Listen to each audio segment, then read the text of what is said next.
Selamun Aleyküm ve Rahmetullahi ve Berekatuhu. Gedi temaşevanın burumet. Sıla rezu hürmet. Juvara sıla bakwa değil serme ve tevamda. Ziro dukhazım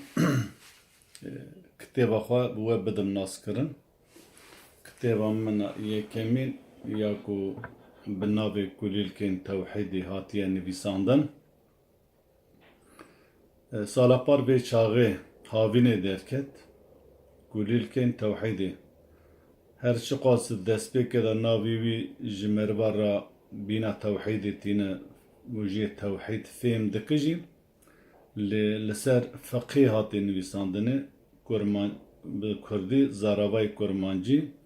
li ser feqî hatê nivîsandin rojane, heftane, mehane, salane îbadetê ku meriv dike ê ku ji meriv re pêwîst e gava meriv vê kitêbê bixwîne her wekî îlmihala Türk divê kitêba îlmihalê ev kitêba hane jî li ser fiqhê hatê nivîsandinê fiqha kurmancî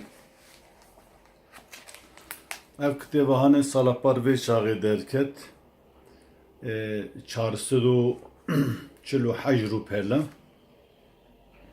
448 rûpêle û em bibêjin destpêkê behsa nasandina dîn nasandana imanê û her wisa ji we re bibêjin ruknê dîn ruknê imanê ruknê îslamê şertê îslamê û wisa dewam dike diçe heta em bi vê nîkah û zewaj û fiqh û cîhad û heta em bi vê tiştê rojane helal û heram bi vê nawerokekî dewlemend bi Kurdî hatê nivîsandinê ev kitêba wergera tu kitêbekî fiqhê nene kitêbeka dînî nene her wisa li ser mezhebekî jî nehatê nivîsandinê an jî angorê mezhebekî nehatê nivîsandinê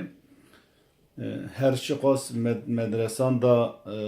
li ser kultura gora İmamê Şafiî mezhebî İmamê Şafiî me xwendibe jî lê ev kitêb ne li ser ne li gora mezhebî İmamê Şafiî hatiye nivîsandin ev kitêb kar û xebateke bi serê xwe ye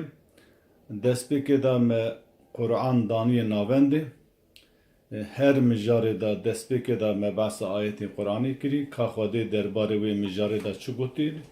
lewra bingeha dînê îslamê Qur'an e li gora Qur'anê em hereket kiriye me em tevgeriyane destpêkê de ayetên pîrozê Qur'anê paşî bên hedîsê Nebî sallallahu aleyhi ve sellem yê ku di navbera wî û wan û ayetan da nakokî tuneye me ew nivîsandî her wisa hin ayetê ku hin hedîsên ku derbarê mijarekê de ji hev cihê hatibe rîwayet kirin me behsa wan jî kiriye lê me dîsa ya ku nêzê kijan a hedîsa ku nêzê muwafeqê ayetê me ew hedîsa girtiye her wisa me nêrînê mezheba jî daye hin mijarê ku li ser munaqişe hebûne di nava mezheban de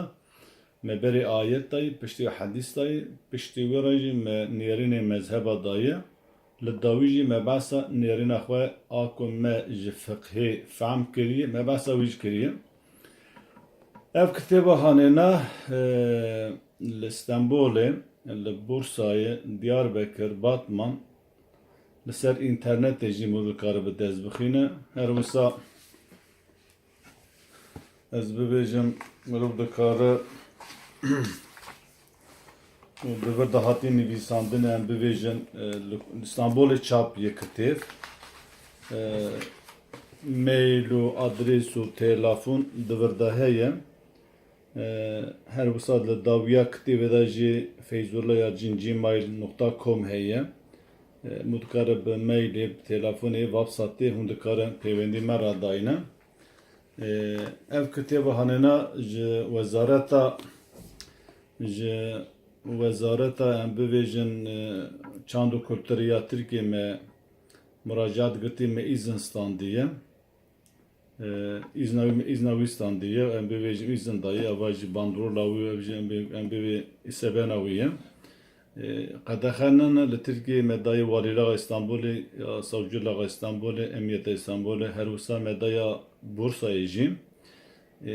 Gava hon bu xazın hon dikarı tekilip telefona yani WhatsApp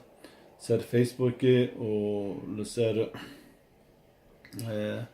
em be emaili hon dikarı tekili meradayna em dikarı jve kitibe jwara bişine.